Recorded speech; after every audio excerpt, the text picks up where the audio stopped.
போவ உனக்கு நேரில் காட்டுட்டுமா?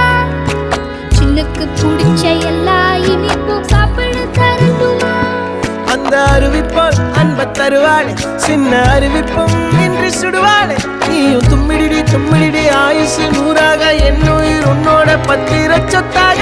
என் பார்வை உன்னோடு, உன் பொம்மை கண்ணோடு, பேசாமல் விண்ணோடு நாம் மிதந்து போவோம்.